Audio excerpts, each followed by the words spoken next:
السلام عليكم ورحمة الله وبركاته. حبين وعنا وناسم مركز الدولة دافعة دعوتان إنسان halkan waa hadal TV oo toddobaadkii maalin maalmaha kamid ah aan warkii soo tibino war wixii dalkii dibadda aan adiga hayno magacay wax soo sheekh daahir wadiida dihin doona warka madaxdiisii dowladda federaalka ayaa kala soo degtay magaalada Muqdisho hub saanadiisa military difaac iyo weerarba okay buuga yimi dhinaca Masar madaxweynaha Jamhuuriyadda Federaalka Soomaaliya ayaa u magacaabay janarka ciidanka booliiska mudane Diyaano xisbiyada qaranka Jamhuuriyadda Soomaaliland ayaa ku kulmay madaxtooyada halkaas oo ka maqnaa xisbiga wadani ay sheegeen inaan la soo wargelin dhinaca kale madaxweynaha Puntland ayaa ugu baaqay madaxda federaalka iyo dowlad goboleedyada inuu gogol dhigayo taasoo lagaga arinsanayo arrimaha la isku diiday yahay isku marilaayeen tan iyo xilligii la doortay mudane Deni ayaanay dowladda federaalka waxba dhexmarin haba yaraatee xogayaha ku-xigeenka guud ee IGAD mudane Waare ayaa sheegay inay dowladda Soomaaliya iyo dowladda Itoobiya iyo Soomaaliya iyo dowladda Soomaaliya iyo Itoobiya ay danahooda ay ku kala sabteen Masar dadka Soomaalida ayuu raali ahada dadka Soomaaliyeed ayuu ku yeediyay in kala sabteen dowladda Itoobiya iyo Masar dhinaca kale xisbiga wadani ayaa waqti ku gala bixinaya gobolada galbeedka halkaas uu gaaray magaalada Seyrac iyo lagu haya warkii ofisan dowladda federaalka ee Soomaaliya ayaa hub kala soo degtay magaalada Muqdisho hubkaas oo ka yimid dowladda Masar hubkaas oo dhinacyadiisa hubka ee talleriga iyo kuwa baabuurta gaashaamanba labada dhinacba isugu jira dowladda Soomaaliya ayaa aan jirin hub inta leeg tan iyo xilligii ay burburtay dowladda Soomaaliya 1999 inay dowladda hub gaar ah ku caawiso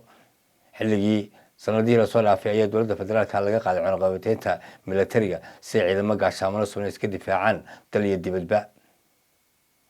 dowladda Masar ayaa horey heshiis ugu dhexmaray magaalada Qaahira madaxweynaha Jamhuuriyadda Soomaaliya iyo madaxweynaha dalkaasi Masar kaasoo iskaashi military ay sameeyeen horaantii dabayaaqadii sanadkan tan iyo xilligii ay Somaliland iyo Itoobiya gaareen heshiiska waxa soo taraya iskaashiga military iyo dowladaha Soomaaliya iyo Itoobiya oo la kala safraya qaarka kale dhinaca kale madaxweynaha Jamhuuriyadda Soomaaliya mudane Xasan Sheekh ayaa magacaabay janaalka u sareeya ciidanka booliiska oo magacaabay mudane Diyaano ayaa ka soo shaqeeyay dowladda Puntland gaar ahaan ciidanka BSF Diyaano ayaa noqonaya janaalka haatan ka qayb gali doona magaalada Muqdisho ee dowladda federaalka Soomaaliya Diyaano ayaa ahaa ninkii kula tartamay madaxweynaha Deni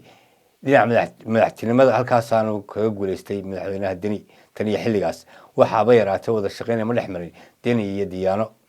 balse madaxweynaha Jamhuuriyadda Soomaaliya ayaa magacaabay janarka ciidanka dadka qaar ay wararka indheeya ayaa sheegaya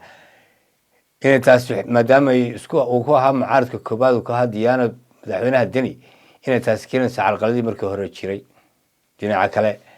madaxweynaha Puntland ayaa gogol u fidiyay bulshada Soomaaliyeed ee federaalka taasoo ku sheegay in lagu ganacsaneeyo waxay dowladda Puntland ka tabarayso federaalka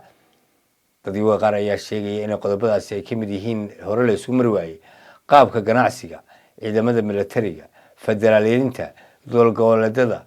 iyo wixii la kala yeelanayo madaxweynaha dowladda Puntland ayaa hore u sheegay in haddii la rabo in la asixiyo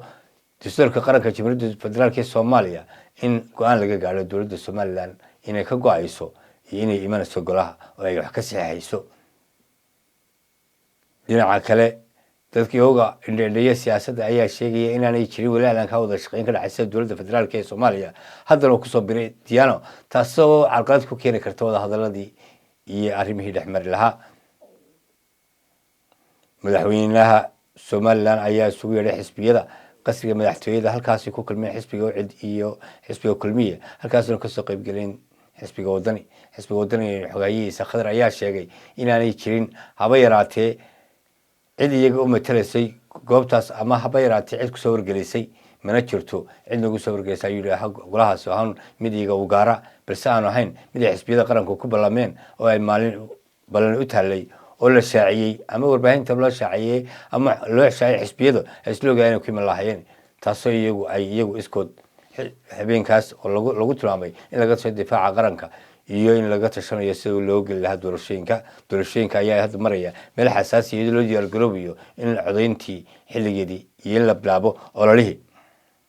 dowladda Jamhuuriyadda Somaliland ayaa tan iyo xisbiyadu markii la isku dhacay aanay weli si kafool laab xaran la isugu imanin balse ay komishiga isu keeneen halkaas midba ku gudaysay in shahaada sharaftiisa ku gali lahaa doorashada dhinaca kale xisbiga wadani ayaa gobolada galbeed ku gala bixinaya wafdi ballaaran kaas ku gaaray ilaa tan iyo magaalada Seylac lagu haya Caashacado Geerisa iyo degmooyinka ku xiran degmada Boorama dhinaca iyo Qunijeed iyo degmooyinka kale ku xiran ayaa musharax madaxweynuhu iyo gudoomiyaha iyo musharax madaxweynaha ay mareen halkaas calaamad qoon lagu soo geeyay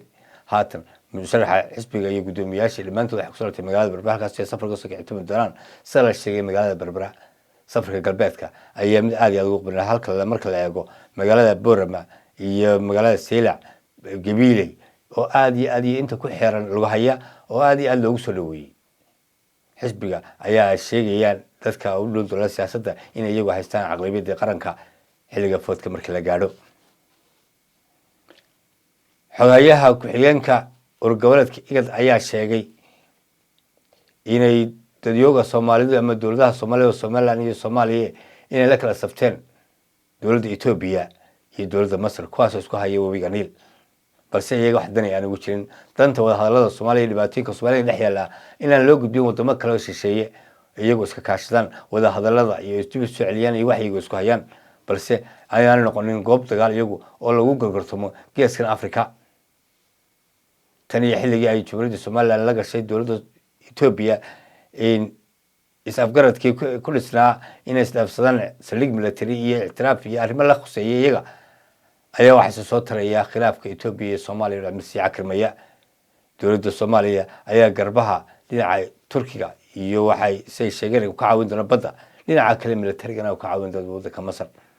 dowladda Itoobiya ayaa walaac xoog ka majirtay markii hubka ka soo degay magaalada Muqdisho kula tilmaamtay inay xasarad labaad ka murmasto geeska Afrika sheegana inaanay u dulqaadan doonin haddii dhagaraad la sameeyo dowladda wasiirka arrimaha dibadda dalka Itoobiya ayaa sheegay in ciidamadana waxba laga bedelin xilliga kala guurka ee dowladda Soomaaliya iyo xilligii Amazon ay kala guurayaan ay ahaan doonaan kuwa ku jira halka Soomaaliya sheegtay inaanay ku jiri doonin halkani waa Hadal TV oo habeen kastaba oo toddobaadka mar aad uga soo warino wixii wariyo wacaal ku soo kordha dib ayaan uga soo sheegnaa wassalaamu calaykum waraxmatullaahi wabarakaatuh